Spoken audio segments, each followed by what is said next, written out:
Hello student, स्वागत है आपका फिजिक्स विथ इलेक्ट्रॉनिक्स पाठशाला में। आज के इस लेक्चर में हम लोग कैपलर सेकेंड और थर्ड लॉ को पढ़ेंगे। इससे पहले हम लोग कैपलर्स फर्स्ट लॉ को पढ़ चुके हैं। ठीक, तो अगर आप कैपलर्स फर्स्ट लॉ नहीं देखे हैं तो सबसे पहले आप जाके कैपलर्स फर्स्ट लॉ को देखिए और फिर उसके बाद कैपलर सेकेंड और थर्ड लॉ को देखिए, तो आपको चीज़ें और अच्छे से समझ में आएंगी। ओके, तो देखिए कैपलर्स फर्स्ट लॉ से हम लोग को ये जानकारी कल मिल चुका था कि अगर कोई प्लैनेट सन के चारों तरफ रिवॉल्व कर रहा है तो जो उसका ऑर्बिट होगा वो क्या होगा, इलिप्टिकल शेप का होगा, तथा साथ ही साथ सन उस इलिप्टिकल ऑर्बिट के फोकस पर स्थित होगा। मतलब कल के फर्स्ट लॉ के जानकारी के हिसाब से अगर हम चाहें तो ऐसा एक फिगर बना सकते हैं, क्योंकि फर्स्ट लॉ हमको एक अधिकार दे चुका है कि अगर मान लेना प्लैनेट है जिसको पॉइंट पी पे दिखाएं, मतलब ऐसे दिखाएं हैं जो क्या है पॉइंट पी पे है, ऐसे समझिए, या इसी को मान लीजिए प्लैनेट है। ठीक, आपको समझना है।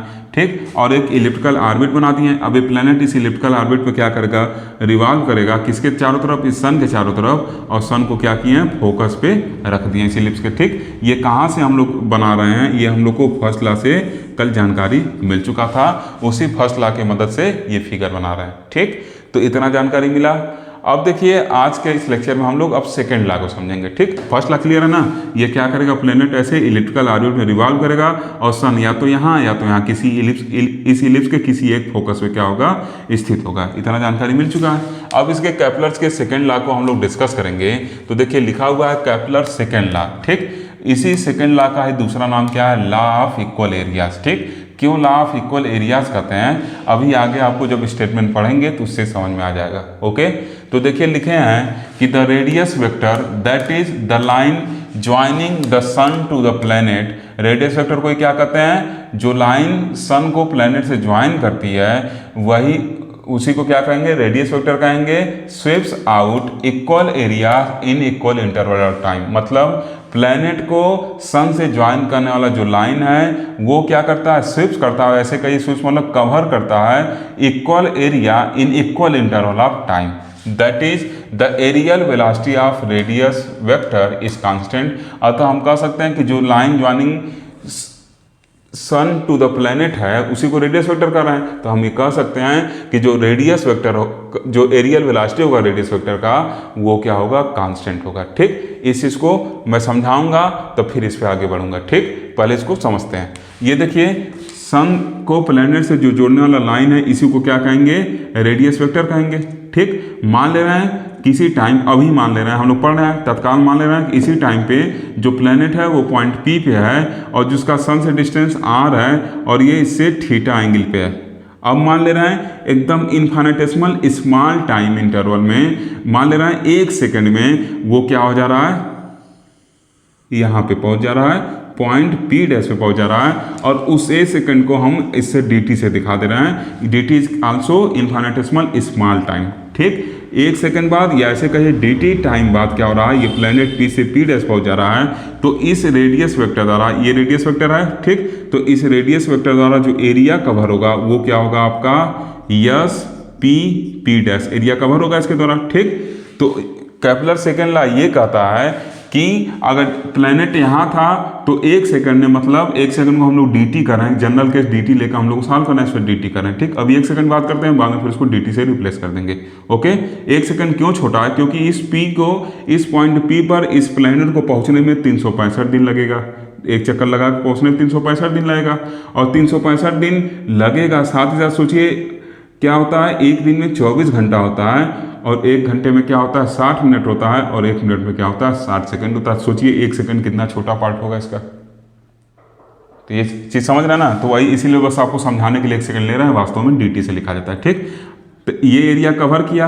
अब देखिए, अब हम मान ले रहे हैं कि प्लैनेट किसी क्षण यहाँ पे रहा होगा और इसको हम कह दे रहे हैं पॉइंट क्यू।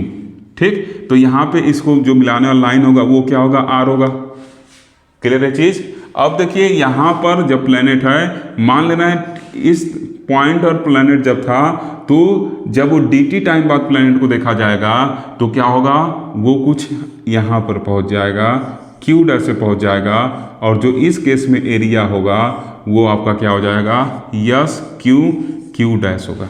ठीक, ये भी एरिया क्या है dt टाइम में तय किया गया है, ये भी एरिया क्या है dt टाइम में तय किया गया है। अब कैपलर्स लॉ के अकॉर्डिंग दोनों एरिया बराबर होता है, अभी इस चीज़ को हम लोग प्रूव भी करेंगे। ठीक, तो एरिया को बराबर रखने के लिए ये चीज़ इसमें छोटा है और ये लंबा है, तो इस चीज़ में क्या करना पड़ेगा, ये चीज़ बड़ा बनाना पड़ेगा। इसमें जो ये कर्व छोटा है इसमें वो बड़ा बनाना पड़ेगा, मतलब प्लेनेट को ज़्यादा डिस्टेंस चलाना पड़ेगा, तभी एरिया क्या होगा इसके बराबर होगा। इस चीज़ को आप समझ रहे हैं ना। इसमें देखिए डिस्ट्रीब्यूशन कुछ ऐसे है लंबा लंबा, और इसमें देखिए डिस्ट्रीब्यूशन क्या है कुछ ऐसे है ट्राइंगल के शेप का दिख रहा है। तो एरिया को बराबर होने के लिए अगर ये छोटा ये बड़ा है, ठीक, तो उसका उल्टा करना पड़ेगा अगर एरिया बराबर करना है तो।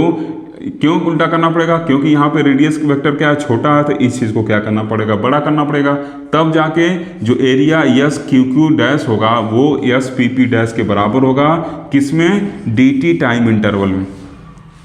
बात समझ में आ रहा है, यही केपलर सेकेंड लॉ है। केपलर सेकेंड लॉ ये कहता है कि जो रेडियस वेक्टर है, मतलब line joining sun to the planet, वही रेडियस वेक्टर है, sweeps equal area in equal interval of time. मतलब अगर पॉइंट P पर प्लेनेट है, वहाँ से P डैश पे गया इन्फिनिटेसिमल स्मॉल डिस्टेंस पे, और मान ले रहे हैं ये जो एंगल है ये थीटा है था, अब इन दोनों में d थीटा हो जा रहा है। ठीक, तो P से P डैश जब dt टाइम में गया तो कुछ ही एरिया कवर किया।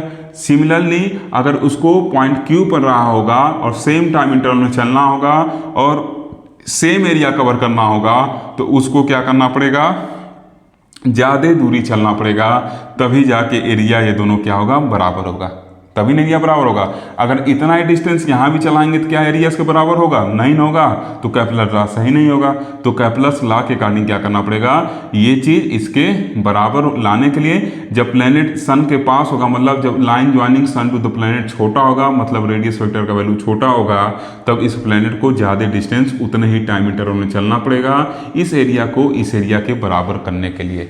क्लियर। और अभी इस चीज़ को हम लोग प्रूव करेंगे। इसका मतलब dt टाइम इंटरवल प्लेनेट यहाँ था तो ये एरिया, और dt टाइम इंटरवल में अगर प्लेनेट यहाँ से यहाँ गया और उसी dt टाइम इंटरवल में प्लेनेट यहाँ से यहाँ गया, तो ये एरिया इस एरिया के क्या है बराबर है। तो इसका मतलब हम कह सकते हैं कि टाइम की चेंज होने के साथ साथ जो एरिया है वो क्या है आपका कांस्टेंट कवर कर रहा है। मतलब हम ऐसा कह सकते हैं कि जो एरिया है उसका टाइम के साथ ये जो वैल्यू है टाइम के साथ जो चेंज है वो क्या है कांस्टेंट है। बात समझ में आ रहा है। ये एरिया मान लीजिए यहाँ जो एरिया है dt टाइम में जो एरिया ये है इसको क्या कर सकते हैं dA कर सकते हैं। dt टाइम में मान ले रहे हैं ये जो एरिया है किसके बराबर है, dA के बराबर है। वैसे इधर dt टाइम में जो एरिया है इसको भी हम dA कहेंगे केपलर्स लॉ के अकॉर्डिंग, क्योंकि उन्होंने कहा था कि जो चेंज इन एरिया होगा वो क्या कांस्टेंट होगा। क्यों dA कर रहे हैं, क्योंकि ये एरिया इस एरिया के बराबर है। ठीक, तो यही हम लोग अगर प्रूव कर दें कि जो dA/dt है वो कांस्टेंट है, मतलब एरिया में जो टाइम के साथ चेंज है वो क्या है कांस्टेंट है, तो इसका मतलब हम लोग ये जान जाएंगे कि केपलर्स लॉ क्या था, सही था। एरिया में टाइम के साथ चेंज कांस्टेंट आने मतलब क्या, हर एक टाइम इंटरवल में अगर प्लेनेट सिमिलरली अगर यहाँ रहा होता, मान ले रहे हैं प्लेनेट यहाँ रहता r पे, ठीक, ये रेडियस वेक्टर था, ऐसे चलेगा प्लेनेट, तो यहाँ जाने के लिए उसको फिर कुछ ऐसा थोड़ा सा बड़ा चलना पड़ेगा ताकि जो r से r डैश, ताकि ये भी एरिया क्या हो इन दोनों एरिया के क्या रहे बराबर रहे। क्लियर। इससे थोड़ा सा छोटा रहेगा और इससे थोड़ा सा बड़ा ये चीज़ रहेगा, क्योंकि रेडियस वेक्टर यहाँ क्या हो रहा है चेंज हो रहा है। क्लियर है चीज़। तब इस केस में भी क्या होगा, जो मान लेना एरिया dA है, ठीक, ये भी dA, ये भी dA, ये भी dA, और सेम टाइम इंटरवल में क्या हो रहा है, ये एरिया तय हो रहा है, सब आपस में इक्वल है। इसका मतलब dA/dt क्या होगा कांस्टेंट होगा। इसी चीज़ को प्रूव करना है। क्या चीज़ क्लियर। यही केपलर्स क्या है second law. Kepler second law फिर से बता रहे हैं। केपलर साहब ने ये बताया था कि द रेडियस वेक्टर, रेडियस मतलब क्या, प्लेनेट से सन को ज्वाइन करने वाला जो लाइन है वो सेम टाइम इंटरवल में क्या करता है, सेम एरिया स्वीप करता है, स्वीप आउट करता है, मतलब सेम एरिया कवर करता है। ठीक, तो अगर प्लेनेट यहाँ पे रहा होगा तो उस केस में अगर मान लेना dt टाइम 1 सेकंड मानिए ना, एकदम छोटा टाइम, उसी को dt टाइम कर रहे हैं, वो क्या हो रहा है P से P डैश पहुँच रहा है, तो केपलर लॉ के अकॉर्डिंग अगर Q पे रहा होगा प्लेनेट, अगर प्लेनेट Q पे रहेगा तो उसी टाइम इंटरवल में उसको Q डैश पे इतना डिस्टेंस चलना पड़ेगा इस एरिया को बराबर करने के लिए। और इसी तरीके से अगर R पे रहा होगा तो उसी टाइम इंटरवल dt में उसको R डैश तक पहुँचना होगा। मतलब ये जो वैल्यू आपका क्या होगा, R के घटने के साथ साथ बढ़ेगा, और ये जो वैल्यू है ये R के बढ़ने के साथ साथ घटेगा, तभी एरिया क्या होगा इक्वल होगा। दूसरा चीज, इसका नाम हम ये कह सकते हैं उसी टाइम इंटरवल में प्लैनेट ज़्यादा दूरी तय कर रहा है, प्लैनेट क्या कर रहा है, ज़्यादा दूरी तय कर रहा है। अब देखिए क्या होता है, v equal to distance upon time, ये पढ़े ना, चाल बराबर दूरी बटे समय। क्लियर है चीज। तो अब देखिए टाइम क्या है, टाइम जो है हम कांस्टेंट ले रहे हैं, टाइम कांस्टेंट है, तो इसका मतलब क्या है, जब टाइम कांस्टेंट ले रहे हैं सेम टाइम इंटरवल में, उसी टाइम इंटरवल में ये कम दूरी चल रहा है, इसका मतलब क्या होगा, यहाँ जो वेलोसिटी होगा वो क्या होगा, कम होगा, और उसी टाइम इंटरवल में यहाँ ज़्यादा दूरी चल दे रहा है, इसका मतलब यहाँ पे वेलोसिटी क्या होगा, ज़्यादा होगा। बात समझ में आ रहा है। इसका मतलब हम क्या कर सकते हैं कि जैसे जैसे क्या हो रहा है, आर का वैल्यू घट रहा है, वैसे वैसे वेलोसिटी क्या हो रहा है, बढ़ रहा है। इसका मतलब हम ये कह सकते हैं कि v और r का जो रिलेशन है वो कुछ ऐसा है, अगर r छोटा होगा, यहाँ देखिए r छोटा है तो v क्या है, बड़ा है, और अगर r बड़ा है तो v क्या होगा, छोटा होगा। तो यहाँ जो प्लैनेट का वेलोसिटी होगा वो अगर सन के पास पहुँचेगा प्लैनेट तो रेडियस वेक्टर छोटा होगा, सन के पास जैसे यहाँ पहुँचा तो रेडियस वेक्टर और छोटा है, तो वेलोसिटी क्या होगा, ज़्यादा होगा, और जैसे जैसे सन से दूर निकलते जाएगा रेडियस वेक्टर का वैल्यू बढ़ता जाएगा और वेलोसिटी क्या होगा, छोटा होते जाएगा। तभी नहीं पॉसिबल है। अगर यहाँ पे रहता, अगर उसका वेलोसिटी नहीं बढ़ता तो क्या ज़्यादा डिस्टेंस चल पाता, नहीं चल पाता। वेलोसिटी बढ़ने का मतलब क्या है, या ऐसे कहिए ज़्यादा डिस्टेंस चल रहा है, इसका मतलब क्या है, वेलोसिटी बढ़ रहा, या वेलोसिटी बढ़ रहा तो ज़्यादा डिस्टेंस चलेगा, दोनों एक दूसरे के इक्वल है। टी तो कांस्टेंट रखे हैं। क्लियर है चीज। तो इसका मतलब हम क्या कर सकते हैं, this means that a planet moves faster when it closer to the sun. देखिए लिखे है ना, जब ये सन से क्लोज होगा मतलब सन के पास होगा ना, जब रेडियस वेक्टर का वैल्यू छोटा होगा तो ये तेजी से चलेगा, and slower when it is further away so that the area served by the planet in equal interval of time is constant. ठीक, और जब ये दूर होगा तो क्या होगा, स्लो चलेगा। क्यों, ताकि जो area equal interval of time में हो वो क्या हो, इक्वल हो। अगर यहाँ भी तेज चलता तो क्या एरिया कभी इस एरिया के बराबर हो पाता, नहीं हो पाता। अगर उस जिस वेलोसिटी से यहाँ चला अगर उसी वेलोसिटी से यहाँ चल देता तो क्या एरिया कोई बराबर होता, ये नहीं होता। ये तब ये भी उतना ही डिस्टेंस चलता है, इसका एरिया कुछ और आता। और अगर जिस वेलोसिटी से यहाँ था अगर उसी वेलोसिटी से यहाँ चलता तब भी एरिया से एरिया बराबर नहीं होता। तो इसका मतलब एरिया बराबर तभी पॉसिबल है जब भी का जो वेरिएशन है वो आर के साथ इन्वर्सली हो, मतलब अगर आर छोटा हो तो भी बड़ा हो, और भी अगर आर बड़ा हो तो भी छोटा हो। ठीक, क्लियर है चीज, ये चीज क्लियर। मतलब हम लोग का एम क्या है, इसको प्रूव करना है कांस्टेंट। ठीक, इसी को हम लोग एरियल वेलोसिटी भी कहते हैं। ठीक, जैसे dx बाई dt लिखते हैं तो इसको क्या कहते हैं, लीनियर वेलोसिटी कहते हैं। वैसे इसमें एरिया को घुसड़े हुए हैं तो ये क्या हो गया, dA बाई dt हो गया, तो इसको क्या कह सकते हैं, एरियल वेलोसिटी कह सकते हैं। मतलब the areal velocity of radius vector is constant. और ये किसके वजह से इस वेलोसिटी वगैरह आ रहा है, ये तो रेडियस वेक्टर मतलब लाइन ज्वाइनिंग सन, उसी की वजह से एरिया जो शेप हो रहा है, तो इसी वजह से लिखे हैं कि the areal velocity of radius vector is constant. Clear, क्यों एरियल वेलोसिटी, क्योंकि इसमें एरिया का रोल है ना। जब हम लीनियर वेलोसिटी पढ़ते हैं डिस्प्लेसमेंट सिंपली उसमें लेते हैं, उसमें सिंपली डिस्प्लेसमेंट लेते हैं, लीनियर डिस्प्लेसमेंट वगैरह, तो वहाँ लीनियर वेलोसिटी कहते हैं। क्लियर है चीज। तो इस वजह से इसको एरियल वेलोसिटी कहा जाता है। ये क्या होगा, कांस्टेंट होगा। क्या आप समझ में आ गया, क्लियर है चीज। अब इसी चीज को हम लोग क्या करेंगे, नेक्स्ट सेशन में प्रूव करेंगे। क्या हम लोग का टारगेट है, dA बाई dt को कांस्टेंट प्रूव करना। मतलब dA बाई dt कांस्टेंट का मतलब क्या है, जो एरिया dA तय किया जा रहा है dt टाइम में वो क्या होगा, कांस्टेंट होगा, चाहे प्लैनेट यहाँ रहे, चाहे यहाँ रहे, चाहे यहाँ रहे। देखिए फिगर से ये चीज़ स्पष्ट है कि हर एक टाइम में जो एरिया है वो क्या है, कांस्टेंट है। ठीक, आसान है ना। ओके,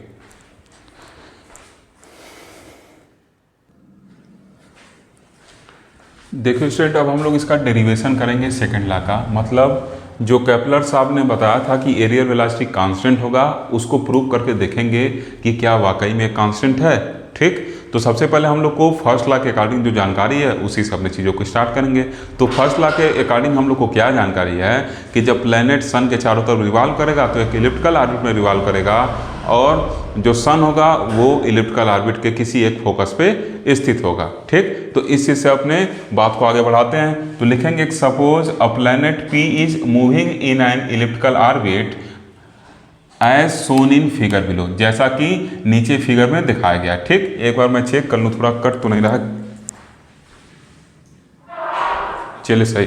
ठीक, मान ले रहा है कि एक प्लैनेट है जो पी पे है और वो क्या कर रहा है, मूव कर रहा है इलिप्टिकल ऑर्बिट में। ठीक, जैसा कि नीचे फिगर में दिखाया गया है। फिर लिखे हैं if it moves from P to P dash, और यदि ये पी से पी डैश पे चला जा रहा है in small time dt, in small time dt में ये पी से पी डैश से चला जा रहा है, in small time dt the area, यहाँ कामा लगा दीजिएगा, थोड़ा सा रुक रहे हैं ना हम लोग, तो जहाँ रुकते हैं वहाँ कामा लगा देते हैं, ठीक। इन स्मॉल टाइम dt, ठीक, अब रुक गए, ठीक, कामा यूज किए हैं। फिर उसके बाद लिखे हैं the area swept out by the radius vector is the area of figure as P P dash, ठीक। तो इसका मतलब देखिए यहाँ चीज़ जो समझिएगा, ये क्या है, मान ले रहे हैं इनिशियली जो प्लेनेट है वो पॉइंट P पे है, सन से r डिस्टेंस पे है और थीटा एंगल पे है। अब मान ले रहे हैं किसी टाइम dt में वो क्या आ जा रहा है, P से P डैश पे चला जा रहा है, तो इसके द्वारा जो एरिया कवर किया जाएगा वो क्या होगा, एस पी पी डैश या P डैश एस पी, जैसे आप लिखिए, ठीक। तो ये क्या होगा, S P P dash area cover किया जा रहा है, ठीक। और अगर इस dt को इनफाइनेटेसिमली स्मॉल मान लें, then P P dash will be a straight line. देखिए सबसे पहले एक चीज़ समझिएगा, यहाँ पे ये जो इलिप्टिकल ऑर्बिट है तो हम लोग छोटा बनाए हैं, ठीक। वास्तव में ये सोचिए कितना बड़ा होता होगा। अर्थ का एग्जाम्पल लीजिए, अर्थ अगर सन के अराउंड रोटेट कर रही है तो कितना बड़ा होता होगा, ये आपको जानकारी है, ठीक। तो ये इलिप्टिकल ऑर्बिट बहुत बड़ा होगा, और उस बड़े ऑर्बिट में हम लोग एक छोटे से टाइम का बात कर रहे हैं। आप अपने फ़ोन में एक सर्किल का फिगर डाउनलोड करिएगा और ऐसे ऐसे फ़ोन को जूम करिएगा। जब आप जूम करेंगे, बड़ा करेंगे उसको, तो देखेंगे एट लास्ट जो पॉइंट आएगा वो स्ट्रेट लाइन आएगा। तो उसी तरीके से ये इलिप्स वास्तव में बहुत बड़ा होता है। हम लोग को तो यहाँ थोड़ा सा कर्व शेप लग रहा है ना, वास्तव में बहुत बड़ा होता है। और वो जो टाइम है वो बड़ा तो होता है, साथ ही साथ वो टाइम हम लोग बहुत छोटा लिए, 1 सेकंड क्षणिक टाइम है। 1 सेकंड से भी छोटा आप कह सकते हैं टाइम नहीं, बस समझने के लिए मैं 1 सेकंड कर रहा था आपको समझाने के लिए, ठीक। एकदम क्षणिक टाइम हम ले रहे हैं, इंस्टेंटेनियस टाइम ले रहे हैं, ठीक। क्यों? क्योंकि लिखा है ना इनफाइनेटेसिमल स्मॉल इंटरवल ऑफ टाइम ले रहे हैं, ठीक ना, एकदम छोटा टाइम। तो उस टाइम पे डेफिनेटली ये क्या होगा, एक स्ट्रेट लाइन होगा, ठीक। ऐसा क्या होगा, एक स्ट्रेट लाइन हो जाएगा, होगा ना। अगर इलिप्स बड़ा होगा तो आप खुद सोचिए, छोटे टाइम इंटरवल के लिए ऐसे फ़ोन में सर्किल डाउनलोड करिए और उसको जूम करते जाइए, देखेंगे एट लास्ट आपको सर्किल पे ऐसे दिखेगा, स्क्रीन पे ऐसे दिखेगा, ठीक। इसका मतलब क्या है, जब सर्किल बड़ा कर रहे हैं तो क्या स्ट्रेट लाइन बन रहा है, उसे इलिप्स को जब बड़ा करेंगे तो क्या होगा, ये बहुत बड़ा होता है, स्ट्रेट लाइन होगा। और उसी पे अगर छोटे इंटरवल के लिए बात कर रहे हैं, जैसे ऐसे मान लीजिए इलिप्स है, ये छोटे इंटरवल यहाँ से यहाँ तक की बात कर रहे हैं, तो क्या होगा, एक स्ट्रेट लाइन होगा। जब इसको जूम करेंगे तो क्या होगा, एक स्ट्रेट लाइन होगा। तो इसका मतलब क्या हो जा रहा है, अगर ये P डैश है, ये P है, तो क्या हो रहा है, हम लोग को कुछ एक ऐसा आइडिया मिल रहा है, एक ऐसा कुछ आइडिया हम लोग को क्या हो रहा है यहाँ से मिल रहा है। क्लियर है चीज़, एक ऐसा हम लोग को कुछ आइडिया क्या हो रहा है यहाँ से मिल रहा है, इतना चीज़ क्लियर। अब देखिए इंस्टेंटेनियस टाइम की बात करें तभी ऐसा स्ट्रेट लाइन वगैरह हम कॉन्सेप्ट लगा रहे हैं, ठीक। ज़्यादा टाइम इंटरवल की बात करेंगे तभी कॉन्सेप्ट नहीं लगेगा, ओके। अब देखिए फिर यहाँ से क्या होगा, मान ले रहे हैं जब P से P डैश जा रहा है तो एंगल डी थीटा हो जा रहा है, और मान ले रहे हैं यहाँ पे जो जिस वेलोसिटी से मूव कर रहा है ये, वो क्या वेलोसिटी इसका v है, ठीक। v वेलोसिटी से मूव कर रहा है, तो P से P डैश जाने में जो डिस्टेंस ट्रेवल करेगा क्या होगा, v dt, मतलब ये छोटा, बहुत छोटा टाइम है, ठीक। तो क्या होगा, मान लेना है कि इस टाइम के दौरान जो वेलोसिटी है क्या है, एकदम हम तो ये पढ़े कि जैसे जैसे r घटेगा वेलोसिटी बढ़ेगा, लेकिन r में चेंज बहुत कम है तो वेलोसिटी में बहुत कम है, उसको नेगलेक्ट कर देना। मान ले रहे हैं यहाँ से आप पहुँचने में उसका v वेलोसिटी है, तो वेलोसिटी इंटू टाइम जब मल्टीप्लाई कर देंगे तो P से P डैश का डिस्टेंस निकल जाएगा। ऐसा कॉन्सेप्ट मैं बस इस वजह से लगा रहा हूँ कि टाइम इंटरवल छोटा लिया, अगर आप टाइम इंटरवल बड़ा लेंगे तो सब कॉन्सेप्ट गलत है, और छोटे टाइम इंटरवल का कॉन्सेप्ट लेकर ही सेकंड लॉ को डिराइव किया जा सकता है, दूसरा कोई आइडिया नहीं है। या एक आइडिया हम और ले सकते हैं, इंटर वाला जो आप पढ़े हैं, तो इंटर का डेफिनेशन मैं नहीं बताना चाहता कि यहाँ से एक ड्रा कर लीजिए, इसको भी कर दीजिए, स्क्वायर कर दीजिए, थीटा एंगल लेके ऐसे अलग से ड्रा कर बनाइए, ठीक। तो थोड़ा सा BSc का टच देना चाहता हूँ, इस वजह से ये चीज़ बता रहा हूँ, ठीक। ये इंटर से थोड़ा सा अलग बता रहा हूँ, ओके। तो ये देखिए कुछ ऐसा आपका फिगर बनेगा, ठीक। अब देखिए ये v dt है, ये डिस्टेंस यहाँ से यहाँ तक v dt हो जाएगा, ठीक। अब v dt को हम क्या लिख सकते हैं, v dt, तो v को क्या लिख सकते हैं, v को क्या लिख सकते हैं बताइए, v को लिख सकते हैं r ओमेगा, लिख सकते हैं ना, v equal to r omega dt। तो इसका मतलब क्या हो जाएगा, ओमेगा को क्या लिख सकते हैं, rate of change of angular displacement, ठीक, इंटू डी टी। तो इसका मतलब ये जो v dt होगा ये किसके बराबर हो जाएगा, r d थीटा के बराबर हो जाएगा। ये जो v dt होगा ये r d थीटा के क्या हो जाएगा, बराबर हो जाएगा, ठीक। तो ये देखिए r d थीटा हो गया, इसी को काट के बाहर निकालेंगे बस समझाने के लिए, r d थीटा हो गया, ठीक। ये क्या है, r है, ये वास्तव में और छोटा है, ठीक। इतना छोटा है कि ये लाइन और ये लाइन क्या है, एक तरीके से इनमें बहुत कम अंतर है। ठीक, जब ये छोटा होगा तो इन दोनों में अंतर बहुत कम होगा ना। ये जितना भी कॉन्सेप्ट लगा रहे हैं सब छोटे टाइम इंटरवल के लिए लगा रहे हैं, इससे प्लीज आप कंफ्यूज मत होइएगा। ठीक, तो ये आर डी थीटा हो गया, तो वही लिखे हैं स्ट्रेट लाइन, ये क्या होगा P P dash infinitesimal time के लिए एक स्ट्रेट लाइन होगा, और जो V D T equal to R D theta हो जाएगा, and S P P dash is a triangle, और एस पी डैश क्या होगा, एक ट्राइंगल होगा। तो जब ऐसा कॉन्सेप्ट बन गया तब इस ट्राइंगल का एरिया क्या हो जाएगा, half base into height are D theta. ठीक, अगर इसी को थोड़ा सा बड़ा करके आप बनाएं तो क्या होगा, यही अगर थोड़ा बड़ा रहता तो एकदम स्ट्रेट लाइन हम नहीं मान सकते थे, अगर टाइम इंटरवल बड़ा लें तो इसको स्ट्रेट लाइन एकदम नहीं मान सकते। ठीक, ये छोटे तब कुछ ऐसे आपका क्या होता है, ट्रायंगल वगैरह कुछ क्या होता है, इस शेप का कुछ कट करके ऐसे कुछ बनता है। ठीक, लेकिन हम लोग को तो अपना डेरिवेशन करना है ना, तो हम लोग छोटे टाइम इंटरवल के लिए चीज़ों को मानते हैं ताकि हम लोग का चीज़ें आसान हो जाए। ठीक, दूसरा तरीका क्या बताए हैं कि ऐसे मान लीजिए कि आर और वी के बीच थीटा एंगल बन रहा है, अब इसको काट के अलग से बाहर निकाल के साइन थीटा वगैरह के टर्म में क्या करिए, निकाल लीजिए। ठीक, लेकिन इतना इंटरवल नहीं, थोड़ा सा ये एडवांस जो है उसको बता रहा हूँ। ओके, तो क्या है, इंस्टेंटेनियस टाइम के लिए जब मानेंगे, मतलब ऐसे समझिए इन्फिनिटेसिमली स्मॉल, मतलब छोटे से टाइम इंटरवल के लिए जब मानेंगे तभी ये चीज़ सही है। क्लियर, और वही इंस्टेंटेनियस या इन्फिनिटेसिमली स्मॉल टाइम इंटरवल के लिए ही ये प्रूव किया गया है। क्लियर, ठीक, किसी बुक में देखेंगे तो इन्फिनिटेसिमली स्मॉल टाइम इंटरवल के लिए ही इसको प्रूव किया गया है। ठीक, और केपलर साहब ने जब इन्फिनिटेसिमली स्मॉल टाइम के लिए प्रूव किया था तभी तो हम लोग भी वही कॉन्सेप्ट लगा के प्रूव कर रहे हैं ना। ठीक, तो इससे कोई कंफ्यूजन नहीं ना। तो ये क्या हो जाएगा, ट्रायंगल के area S P P dash का, ये एस पी पी डैश का एरिया क्या हो जाएगा, एस पी पी डैश का area R into R D theta half. ठीक, तो लिख सकते हैं ना यहाँ से कि the area of triangle S P P dash, मान ले रहे हैं ये डी ए एरिया क्या करी, स्वीप आउट करी, मतलब कवर कर रही है। तो एस पी पी डैश का जो एरिया होगा क्या होगा, डी ए, और क्या हो जाएगा हाफ बेस इंटू हाइट। ठीक, R into R D theta, triangle का आप जान ही रहे एरिया, तो half R square D theta हो गया।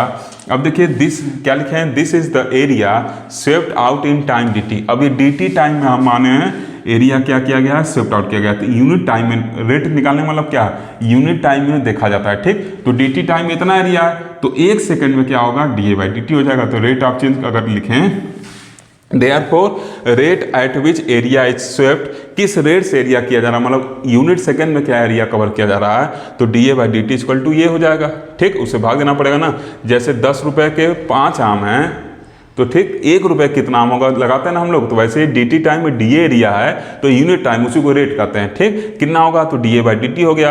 अब डी टी से भाग दिए तो ऐसा आ गया। अब देखिए इस चीज़ को D A by D T को ही, यही एरियल वेलोसिटी था, इसी को हम लोग को कांस्टेंट प्रूव करना है। तो अब हम लोग क्या करेंगे, सेंट्रल फोर्स, ये जो फोर्स लग रहा है ये क्या है, सेंट्रल फोर्स है ना, ये अट्रैक्शन फोर्स है। सन प्लैनेट को हमने तो अट्रैक्ट किया रहता है, अगर भाई अट्रैक्ट नहीं करेगा तो छोड़ छाड़ के निकल जाएगा, छोड़ छाड़ के निकल जाएगा। ठीक, तो उसको अट्रैक्ट करना पड़ेगा। क्लियर है चीज, तो अट्रैक्ट करने के लिए ग्रेविटेशनल फोर्स लगेगा, and gravitational force is inverse square law of force को फॉलो करता है, और वो सेंट्रल फोर्स होता है। तो इसका नाम सेंट्रल फोर्स जब ग्रेविटेशनल फोर्स है तो उसका एंगुलर मोमेंटम हम उस केस में कांस्टेंट ले सकते हैं। तो लिखे हैं कि we know that under central force यहाँ कौन सा है, ग्रेविटेशनल फोर्स लग रहा है, द एंगुलर मोमेंटम जे जो M R square theta dot होता है वो क्या होता है, कांस्टेंट होता है। It's implied that R square theta dot will be equal to the J by M, और ये क्या हो, कांस्टेंट होगा। अब इसी वैल्यू को यहाँ यूज करेंगे इस इक्वेशन में, और उसको क्या करेंगे, कांस्टेंट प्रूव कर देंगे, सेकंड लॉ फिनिश हो जाएगा। ओके, देखिए स्टूडेंट इसके आगे क्या लिखे हैं, यूजिंग, यहाँ से लिखे हैं ठीक ना, इसके आगे वाला जो लाइन है यहाँ पे लिखे हैं using the value of R square theta dot in equation 1। इस वैल्यू को इस इक्वेशन 1 में जब यूज कर रहे हैं कामा वी गेट, तो हम लोग को क्या मिलेगा, D A by D T equal to half, इसके जगह आर स्क्वायर थीटा डॉट की जगह क्या हो जाएगा, जे बाई एम, और हाफ पहले से है तो हाफ जे बाई एम जो क्या होगा, एक कांस्टेंट होगा।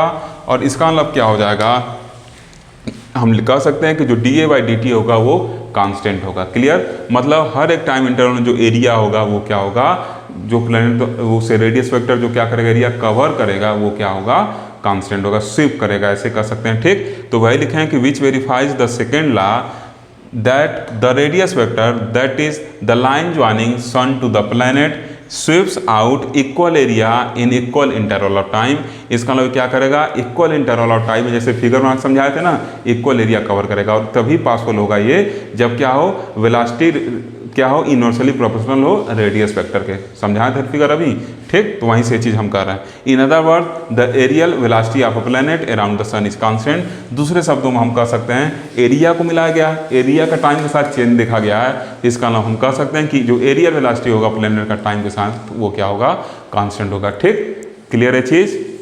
आगे बढ़ें, अब थर्ड लॉ चलें। ओके, देखिए स्टूडेंट, अब हम लोग कैपलर्स के थर्ड लॉ को पढ़ेंगे और यही आपका आखिरी लॉ भी होगा। मतलब कैपलर से 3 नियम दिए थे और ये तीसरा नियम है, इसका मतलब क्या है, ये आखिरी नियम है। इस नियम को हम लोग हार्मोनिक लॉ भी कहते हैं या लॉ ऑफ पीरियड भी कहते हैं या पीरियाडिक लॉ भी कहते हैं। ठीक, क्यों ऐसा कहते हैं अभी आगे आपको क्लियर हो जाएगा। ठीक, तो देखिए कैपलर्स के फर्स्ट लॉ के अकॉर्डिंग हमको पता है कि जो पाथ होगा प्लेनेट का सन के अराउंड वो इलिप्स होगा, और जब पाथ इलिप्स होगा तो क्या होगा, इलिप्स का कुछ ना कुछ मेजर एक्सिस होगा और कुछ ना कुछ माइनर एक्सिस होगा। इंटर में चीज़ हम लोग को पढ़ाया गया था कि जब इलिप्टिकल ऑर्बिट होगा तो उसका मेजर एक्सिस भी होगा कुछ ना कुछ और माइनर एक्सिस भी होगा। ठीक, तो कैपलर्स आपके फर्स्ट लॉ के अकॉर्डिंग ऐसा फिगर हम बना सकते हैं। मान ले रहे हैं ये प्लेनेट पी है और ये क्या है, सन यहाँ पे है, फोकस पे। ठीक, कैपलर्स के फर्स्ट लॉ के अकॉर्डिंग फिगर बनाए।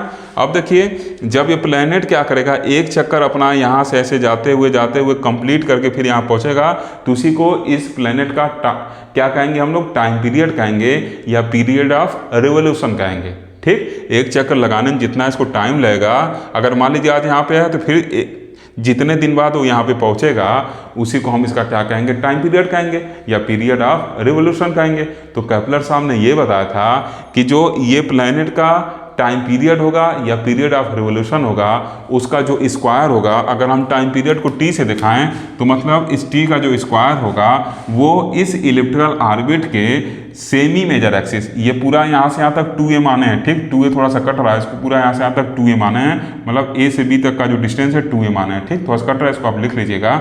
इसका मतलब a इधर का हो गया, a इधर का हो गया।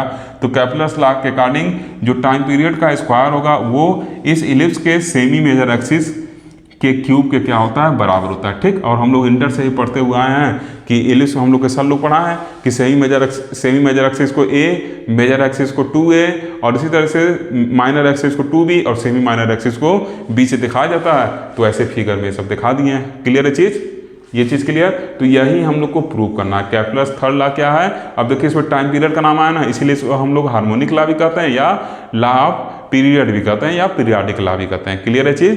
तो अकॉर्डिंग टू कैपलर अगर प्लैनेट ये मूव कर रहा है इलिप्टिकल ऑर्बिट में तो जो उसका टाइम पीरियड होगा उस और टाइम पीरियड का स्क्वायर अगर हम कर दें तो उस टाइम पीरियड का स्क्वायर जो होगा इस इलिप्स के सेमी मेजर एक्सिस के क्यूब के क्या होगा, डायरेक्टली प्रोपोर्शनल होगा। ओके, तो यही हम लोग को पढ़ना है इसमें। ठीक, तो पहले स्टेटमेंट पढ़ते हैं और फिर इसके डेरिवेशन पे चलेंगे। ओके, तो देखिए क्या लिखे हैं, the square of the period of revolution of a planet around the sun is proportional to the cube of the semi major axis of the elliptical orbit. ठीक, मतलब ये लिखा गया है जो पीरियड ऑफ रिवोल्यूशन होगा उसका स्क्वायर जो होगा, ठीक, किसके, प्लैनेट के पीरियड ऑफ रिवोल्यूशन का स्क्वायर जो होगा जो सन के अराउंड क्या कर रहा है, मूव कर रहा है, is proportional to the cube of semi major axis, उसके क्यूब के क्या होगा, बराबर होगा। यही हम लोग को प्रूव करना है। ये आप पहले से पढ़ें, बस प्रूव हम लोग को इसमें करना है। ये तो आप फर्स्ट सेमेस्टर में मैकेनिक्स में पढ़े हुए हैं। ठीक, तो अब इसके डेरिवेशन पे आते हैं। क्या लिखे हैं, derivation of Kepler's third law. ठीक, अब लिखे हैं from the Kepler's first law of planetary motion we know that the orbit of planet is elliptical as shown in figure. ठीक, यहीं पे ऐड कर दिए। देखिए जैसा कि फिगर में दिखाया गया जो ऑर्बिट होगा क्या होगा, इलिप्टिकल होगा, और जब प्लैनेट पॉइंट ए पर आएगा तो सन से इसका डिस्टेंस मिनिमम होगा, मतलब इस केस में आर मिनिमम होगा। जैसे मान लीजिए इसको ऐसे चलिए थोड़ा सा फिगर बिगाड़ देते हैं और इसको आर कर देना। ठीक, तो जब यहाँ पे आएगा प्लैनेट तो आर का जो वैल्यू होगा मिनिमम होगा, उसको R1 कर दिए हैं, और जब पॉइंट बी पे होगा तो आर का वैल्यू मैक्सिमम होगा, उसको R2 का दिए। क्लियर है चीज़। अब देखिए लिखे हैं equation of the path of orbit is given by, और जो इक्वेशन होगा पाथ कहिए चाहे ऑर्बिट कहिए दोनों चीज़ सेम है, जो पाथ तय करता है प्लैनेट उसी को ऑर्बिट करते हैं। ठीक, is given by L by R equal to 1 + E cos theta minus theta naught. ये कहाँ से आया और क्यों आया है, चूंकि जब प्लैनेट सन के अराउंड मोशन में है तो उस ग्रेविटेशनल फोर्स लगता है इसमें, और ग्रेविटेशनल फोर्स सेंट्रल फोर्स होता है और वो क्या होता है, inverse square law of force होता है। इस वजह से हम लोग motion under the inverse square law of force वाला जो केस पढ़े थे उसी केस का रिजल्ट हम लोग डायरेक्ट यहाँ पे यूज कर रहे हैं। क्लियर। तो l by r equal to 1 plus e cos theta minus theta not. First law में भी मैं रिजल्ट डायरेक्ट यूज किया था, लेकिन आपसे कहा था पीछे से लिख लीजिएगा, ठीक। अब यहाँ पे जो ई है, e is the eccentricity and this will be equal to the this value, under root में जो वैल्यू लिखा है, and l is the latus rectum which is equal to the j square upon m k, where j is the angular momentum and is the total energy. Clear, k क्या है constant, m is the mass. Okay, अब देखिए ये figure आपको clear ही है, ठीक। ये planet, ये लाइन थोड़ा सीधा होने का देखिए थोड़ा टेढ़ा बना हुआ है, इस लाइन को थोड़ा सीधा कर लीजिएगा। बी को बचाने चक्कर में बी कटे ना, थोड़ा सा मैं टेढ़ा कर दिया था इसको, फिर टेढ़ा बन रहा है, ठीक। मार्कर का इधर उधर भाग जा रहा है, चलिए ठीक है, आपको समझना, आप अच्छे से बनाइएगा। ओके, अब देखिए क्या होगा, ये जब प्लेनेट मूव करते आएगा और जब क्या होगा सन के पास, मतलब इस पॉइंट पे होगा, इसी को हम लोग क्या कहते हैं, पेरीहेलियन। अभी हम लोग इसको सेकंड लॉ में देख, फर्स्ट लॉ में पढ़े थे इसको, ठीक। मतलब सन से जब क्लोज होगा प्लेनेट तो उस टाइम पे आर मिनिमम होगा, और जब उसको R1 कहे हैं, और सन से जब दूर होगा तो उसको एफिलिनियन कहते हैं, वो क्या होगा, इससे सन से मैक्सिमम दूरी पे होगा, ठीक। तो अब हम देखेंगे कि R मिनिमम कब मिलेगा। तो इस इक्वेशन फर्स्ट से देखिए, इस क्वेश्चन फर्स्ट से साफ साफ लग रहा है कि ये देखिए ये वैल्यू क्या है, E और J। इलिप्स के केस में E का कुछ वैल्यू होगा जो लेस देन 0 होगा, नेगेटिव होगा, ठीक। और J क्या है, कांस्टेंट है, और M के सब कांस्टेंट है। इसका मतलब इस इक्वेशन का जो डिपेंडेंसी है, साफ साफ हम ये कह सकते हैं कि इस एंगल पर डिपेंड कर रहा है। अगर ये एंगल मिनिमम होगा तो ये एंगल मिनिमम होने, ये एंगल अगर क्या होगा आपका मैक्सिमम होगा, ऐसे कहिए, ये एंगल अगर मैक्सिमम होगा तो उस केस में क्या होगा, ये पूरा वैल्यू मैक्सिमम होगा, और जब ये पूरा वैल्यू मैक्सिमम होगा तो R क्या हो जाएगा, मिनिमम हो जाएगा, क्योंकि R क्या है, इनवर्सली प्रोपोर्शनल है, ठीक। और जो R मिनिमम होगा तो उसको हम लोग क्या कर देंगे, R1 कर देंगे। सिमिलरली अगर ये क्या हो, एंगल आपका क्या हो, मिनिमम हो, और जब ये एंगल मिनिमम होगा तो ये जो वैल्यू होगा ये भी मिनिमम होगा, और R इनवर्सली प्रोपोर्शनल, इसका मतलब R मैक्सिमम होगा, तो उसको हम क्या कहेंगे कि प्लेनेट पॉइंट बी पे, मतलब एफिलिनियन वाला केस है, ठीक। और इस तरीके से हमको R1 और R2 का वैल्यू मिल जाएगा, मैक्सिमम मिनिमम वैल्यू किसके, वहाँ से R1 और R2 के वैल्यू को निकाल के सम करेंगे तो हमको 2a का वैल्यू मिल जाएगा, और हमको तो a के टर्म में ही चीज़ें चाहिए, तो फिर वहाँ से a के टर्म में चीज़ों को आगे निकाल लेंगे, ठीक। थोड़ा सा पेशेंस रखिए, अभी आपको सब कुछ क्लियर हो जाएगा, ठीक। तो देखिए लिखे हैं कि when theta minus theta naught equal to 0 then this will be maximum. जब ये theta minus theta naught angle 0 है तो cos 0 का वैल्यू क्या होता है, 1 होता है। तो वैसे ये क्या है, यहाँ पे ये पूरा वैल्यू 0 है तो इसका मतलब cos 0 हो गया, उसका वैल्यू 1, इसका मतलब मैक्सिमम है।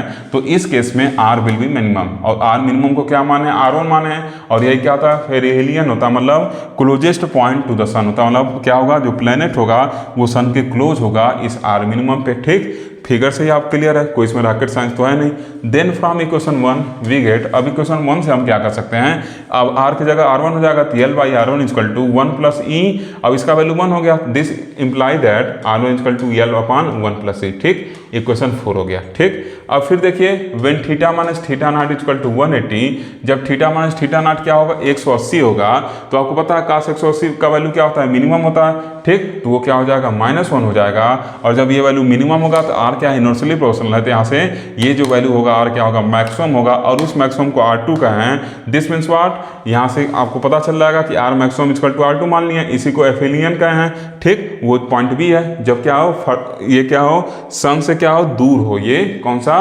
प्लेनेट, ठीक। प्लेनेट क्या हो, सन से सबसे दूर वाले पॉइंट पे, फार्टेस्ट पॉइंट पे हो, तो एफिलियन कहलाता है, ठीक।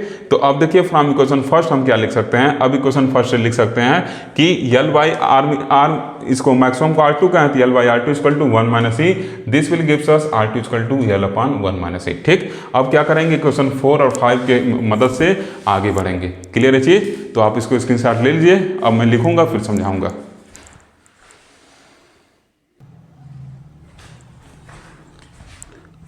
देखिए स्टूडेंट, यहाँ तक हम लोग कर चुके थे, ठीक। अब इसके आगे क्या लिखे हैं, यहाँ पे लिखे हैं, ठीक। अब इस फिगर से क्लियर है, हम लोग को ए के टर्म में बात करना है, क्योंकि टी और स्मॉल ए में हम लोग को रिलेशन निकालना है, उसी तरफ अपनी चीज़ों को बढ़ा रहे हैं। तो अब इस फिगर से हम लिख सकते हैं ना कि ए प्लस ए मतलब 2a जो होगा इस R1 प्लस R2 के बराबर होगा, ठीक। तो वही लिखे हैं कि from the figure it is clear that 2a equal to R1 plus R2।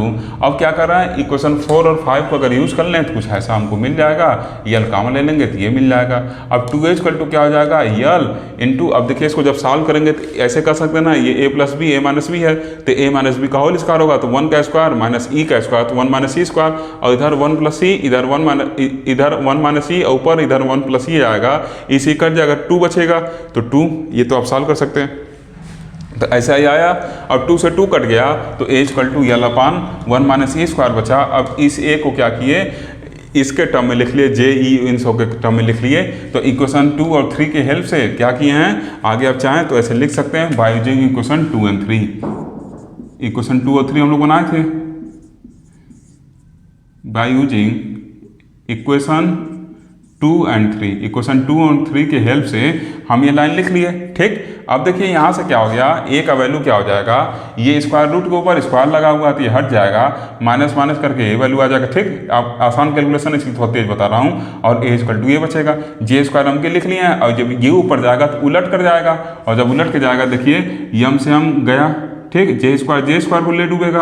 अब क्या बचेगा, एक के को ले डूबेगा।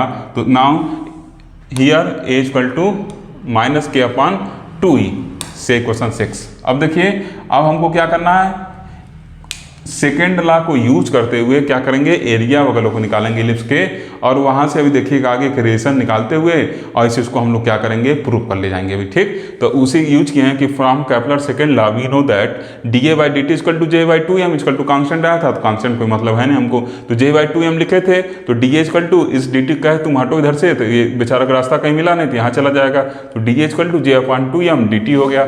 अब देखिए T with the time period of 1 full revolution, मतलब प्लैनेट यहाँ से ऐसे चल रहा है, तो जिस टाइम पे यहाँ होगा वो उसको हम ऐसे मान ले रहे हैं इनिशियल टाइम 0 है, और फिर मान ले रहे हैं कि ऐसे एक कंप्लीट चक्कर लगाने में एक टी टाइम लगा दे रहा है। तो क्या इंटीग्रेट करेंगे, क्या मान लेंगे कि जो टी होगा वही क्या होगा, इसका टाइम पीरियड होगा। ठीक, तो लिख लिया कि T with the time period of 1 full revolution then area of orbit A equal to, इसको क्या करेंगे, एरिया ऑफ ऑर्बिट मतलब यहाँ पे ऑर्बिट कैसा है, इलिप्स है, तो एरिया ऑफ इलिप्स भी कर सकते हैं। ऐसे ऑर्बिट के आगे ब्रैकेट में इलिप्स भी लिख सकते हैं, क्योंकि ऑर्बिट हम लोग को पता है ना फर्स्ट क्लास से कि क्या होगा, इलिप्स होगा। तो वो इक्वल टू क्या होगा, इस फॉर्मूले से 0 टू टी, 0 क्या है, जब स्टार्ट किया चलना तो उसको 0 माने, और फिर जब एक चक्कर लगा ले टी माने, तो 0 टू टी डी ए। अब देखिए जे बाई 2m, ये पूरा वैल्यू कांस्टेंट, जे कांस्टेंट होता है, एंगुलर मोमेंटम कांस्टेंट होता है, मास कांस्टेंट है, 2 कांस्टेंट है, इसका मतलब क्या है, डी टी यहाँ पे बस है, और 1 कर सकते हैं। तो कांस्टेंट को बाहर कर लिया और यहाँ पे 1 बचेगा, तो 1 का टी के रिस्पेक्ट में डिफरेंशिएशन क्या हो जाएगा, टी होगा, और फिर जब लिमिट लगाएंगे ऐसे होगा ना 0 टू टी। ठीक, तो जब लिमिट लगाएंगे टी बच जाएगा, अभी हमको मिल गया। ठीक, जहाँ पे ए क्या है, एरिया ऑफ इलिप्स है। अब हम लोग को एक जानकारी और है कि जो एरिया ऑफ इलिप्स होता है पाई ए भी होता है, उसको यूज करते हुए अभी देखिएगा हम लोग प्रूव कर ले जाएंगे। ठीक, तो पहले लिखूंगा और फिर समझाऊंगा। ओके,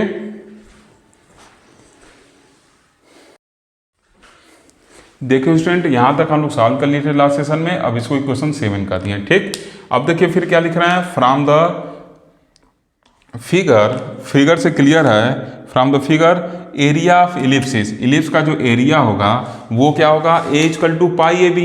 ये हम लोग इंटर में पढ़े हुए हैं कि जो इलिप्स का एरिया होता है पाई ए बी होता है, और उसको एक क्वेश्चन नंबर 8 का दिए हैं। अब यहाँ से जो ए होगा वो सेमी मेजर एक्सिस होगा, और जो बी होगा वो क्या होता है, सेमी माइनर एक्सिस होता है। ये हम लोग फिगर से पढ़े हुए हैं। ठीक, अब फिर देखिए यहाँ से क्या लिख रहे हैं, अब इक्वेशन 7 और 8 से क्या लिख रहे हैं कि फ्रॉम इक्वेशन 7 और 8 हम क्या लिख सकते हैं, दोनों एरिया और एक ही ऑर्बिट क्या है, इलिप्टिकल ऑर्बिट क्या है, तो इसके बराबर ये होगा। इस तरीके से हमको टी और ए में रिलेशन मिलता हुआ दिख रहा है। मतलब इन दोनों फार्मूले की हेल्प से इक्वेशन, मतलब सेकेंड लॉ के हेल्प से, जो सेकेंड लॉ के हेल्प से इक्वेशन मिला, और जो ये डायरेक्ट इस फिगर से निकालना है सेमी मेजर एक्सिस और सेमी माइनर एक्सिस यूज करके एरिया, उसके हेल्प से क्या हो रहा है, हम लोग को टी और ए में रिलेशन मिलता दिख रहा है। तो t equal to 2 pi m a b upon j लिख दिए। ठीक, अब यहाँ देखिए बी का वैल्यू भी हम क्या करेंगे, कांस्टेंट के टर्म में, और क्या करेंगे, कांस्टेंट और ए वगैरह के टर्म में निकाल के पुट करना चाहेंगे। ठीक, बाकी सब 2 कांस्टेंट, पाई कांस्टेंट, यम कांस्टेंट, जे कांस्टेंट है, लेकिन बी कांस्टेंट है नहीं, तो बी को भी क्या करना पड़ेगा, कांस्टेंट वगैरह कुछ बनाना पड़ेगा। अगर कांस्टेंट बनाएंगे तभी ना हम ऐसे, मान लीजिए टी इक्वल टू कुछ कांस्टेंट लिखा है और ए क्यूब लिखा है ऐसे, तभी हम कहेंगे टी स्क्वायर डायरेक्टली प्रोपोर्शनल है। उसके लिए आगे का जो वैल्यू होगा ए क्यूब का कोफिशिएंट, उसको कांस्टेंट बनाना पड़ेगा। तब उसी क्रम में हम क्या कर रहे हैं, आगे बढ़ रहे हैं, क्योंकि हम लोग तो ये प्रूव करना है ना कि T square is directly proportional to A cube. ठीक, तो अब देखिए यहाँ से क्या लिख रहे हैं, b इक्वल टू हम लोग को पता है क्या होता है, a under root 1 minus E square. अब ई सेंसिटी इक्वेशन नंबर हम लोग जब शुरू में बनाए थे तो उसमें ई का वैल्यू माने थे, ऐसे लिख दिए हैं। अब जब स्क्वायर ओपन करेंगे तो कुछ ऐसे बनेगा, और यहाँ से ये वैल्यू। अब देखिए थोड़ा सा आप ये चीज़ों को छोटा कर सकते हैं, मैं ध्यान नहीं दिया था स्टार्टिंग में, यहाँ से भी निकल जाए कोई डाउट नहीं, लेकिन 2-3 लाइन आपका छोटा हो सकता है। जैसे जब इसको आप सॉल्व किएंगे तो a इक्वल टू क्या आया होगा, ए इक्वल टू आया होगा यल अपान 1 माइनस ई स्क्वायर। ठीक, अब इस यल को लेटेस्ट रिक्टम को क्या लिख सकते हैं, जे स्क्वायर अपान एम के लिख सकते हैं। ठीक, जे स्क्वायर अपान एम के और 1 माइनस ई स्क्वायर, तो ऐसे लिख के आप छोड़ देंगे तब भी काम चल जाएगा। वही वैल्यू डायरेक्ट ला के क्या कर सकते हैं, आप पुट कर सकते हैं। यहाँ पे बात समझ रहे जो बात बता रहे हैं। अगर ऐसे आप लिख देंगे तब भी क्या होगा, आपका काम चल जाएगा, कोई दिक्कत नहीं है। बी का ये वैल्यू ऐसे उठा के लाइए, यहाँ पुट कर दीजिए। ठीक, बी का ये वैल्यू ऐसे उठा के लाएंगे, इस बी को यहाँ पुट कर देंगे। ठीक, अब जब दोनों साइड का स्क्वायर करेंगे तो यहाँ b का जब वैल्यू a के टर्म में आएगा तो a के पावर 4 आने लगेगा, तो उस a की जगह ये वैल्यू पुट कर देंगे तो हमको कांस्टेंट मिल जाएगा। ठीक, बहरहाल हम ऐसे लिखनी है तो ऐसे ही बता देते हैं। बात समझे, 2-3 लाइन यहाँ छोटा होगा बस उससे। ठीक है, 2-3 लाइन से कोई बहुत फर्क नहीं पड़ना, क्योंकि कैलकुलेशन है, थ्योरी तो है नहीं। ठीक, तो अगर यहाँ पे ऐसे लिखे रहते तो अब ये इस लाइन के बाद हम लोग इस b के वैल्यू को इसमें पुट करते हैं, और जब b के वैल्यू को इसमें पुट करते हैं तो देखिए फिर स्क्वायर करते हैं, क्योंकि स्क्वायर के फॉर्म में लाना है, तो टी स्क्वायर और इधर a के पावर 4 हो जाता है और बाकी सब चीज़ कांस्टेंट रहते हैं। तो अब a के पावर 4 हो जाता तो उस टाइम पे एक a की जगह हम लोग यहाँ से ये वैल्यू पुट कर देते तो a क्यूब मिल जाता, और हम लोग कह देते कि हम लोग का वैल्यू क्या है, जो टी स्क्वायर है वो a क्यूब के प्रोपोर्शनल है। ठीक, यहाँ से तरीका था, लेकिन अब आगे बढ़ गए हैं तो यहीं से बता देते हैं। ठीक, आपको मन करेगा तो यहाँ से भी कर सकते हैं। अब देखिए यहाँ से इसेंसिटी का वैल्यू पुट उट करके सॉल्व किए हैं, कुछ ऐसे सॉल्व किए तो ये सब वैल्यू आया। अब ई के वैल्यू को इक्वेशन 6 से ई इक्वल टू क्या होगा, ऐसे लिख लीजिएगा यहाँ बाय यूजिंग इक्वेशन 6। ठीक, इससे कंफ्यूज मत होइएगा। ओके, ये तरीका होता है कि 2-3 लाइन इससे इक्वेशन 6 से पहले ही 2-3 लाइन आप क्या कर सकते हैं, छोड़ सकते हैं, और यहाँ से वैल्यू पुट करके और फिर ए का वैल्यू पुट करके सॉल्व कर सकते हैं, वो बताएं। ठीक, अब बाय यूजिंग इक्वेशन 6, इक्वेशन 6 को यूज करके ई का वैल्यू -k/2 आया है, उसको पुट किए हैं। अब देखिए जब वैल्यू पुट किए हैं तो ये क्या होगा, छोटा हो जाएगा, माइनस माइनस प्लस हो गया, जे स्क्वायर बचा, एक के से एक के कट गया और नीचे एम के हो गया, 2 से 2 कट गया, तब b equal to under root, ये देखिए अंडर रूट में नीचे a है और यहाँ पूरा a है, तो जब कटेगा तो अंडर रूट यहाँ क्या है, a के पावर 1 है ऊपर और यहाँ नीचे a के पावर आधा है, तो जब ऊपर जाएगा तो a के पावर आधा हो जाएगा, तो अंडर रूट a और जे स्क्वायर अपान एम के लिखनी है। क्लियर है चीज़, जे स्क्वायर अपान एम के लिखनी है। ठीक, आप चाहें तो जे अपान अंडर रूट एम के भी लिख सकते हैं। ओके, अब यहाँ से क्या किए हैं, इस वैल्यू को b को जब पुट करेंगे तो t इक्वल टू क्या बनेगा, कुछ ऐसा बनेगा। अगर आप चाहें तो इक्वेशन नंबर मान के लिख लीजिएगा, इसको एक इक्वेशन उसको एक इक्वेशन और बोल दीजिएगा कि इस इक्वेशन को उसमें यूज करें। ठीक, लेकिन आपको समझने के लिए सफिशिएंट है, आप ऐसे एग्जाम में भी लिख सकते हैं। अब यहाँ से देखिए क्या हो जाएगा, जो t का वैल्यू होगा 2πm a के पावर 3/2 हो जाएगा, पूरा पावर आधा प्लस ये देखिए पूरा पावर है 1 और यहाँ आधा पावर है तो 1 प्लस आधा 1.5 तो 3/2, और ये क्या हो गया, देखिए यहाँ पे जब इसको ओपन करेंगे अंडर रूट हटाएंगे तो क्या होगा, j बचेगा और नीचे अंडर रूट एम के बचेगा, j से j कैंसिल हो जाएगा तो यहाँ क्या बच जाएगा, नीचे रूट एम के। क्लियर है, क्या बचेगा, रूट एम के बचेगा। और फिर इसको आगे अगर सॉल्व करें तो देखिए यहाँ क्या है, नीचे अंडर रूट में है और ऊपर पूरा m है, तो t equal to 2π under root m हो जाएगा और a के पावर 3/2, और यहाँ से देखिए क्या हो जाएगा, अंडर रूट k हो जाएगा। ठीक, इसके बाद 2-3 लाइन और है, उसको लिखेंगे फिर समझाएंगे आपको। ठीक, ओके स्टूडेंट, देखिए यहाँ तक हो गया था। अब हम क्या करेंगे, दोनों साइड का स्क्वायर करेंगे। क्यों, क्योंकि हम लोग को जो स्टेटमेंट मिला था टाइम पीरियड का स्क्वायर करना था, टाइम पीरियड के स्क्वायर के डायरेक्टली प्रोपोर्शनल वैल्यू को निकालना था। तो अब स्क्वायर करेंगे दोनों साइड का, तो इधर टी स्क्वायर, इधर देखिए पूरे ब्रैकेट का स्क्वायर होगा। तो जब फिर इसको ओपन करेंगे ब्रैकेट तो 2π का square 4π square under root m का m। अब देखिए a के पावर 3/2 है और उसका स्क्वायर कर रहे हैं, a के पावर 3/2 है, स्क्वायर कर रहे हैं मतलब फिर 2 से मल्टीप्लाई कर रहे हैं तो a क्यूब बचा और नीचे रूट k का स्क्वायर क्या होगा, k हो जाएगा। तो यहाँ से टी स्क्वायर क्या होगा, a क्यूब के डायरेक्टली प्रोपोर्शनल हो गया, which is Kepler's third law. यही तो कैपलर्स थर्ड लॉ था। ठीक, तो इस तरीके से अब हम लोग कैपलर्स के तीनों नियम को प्रूव कर लिए।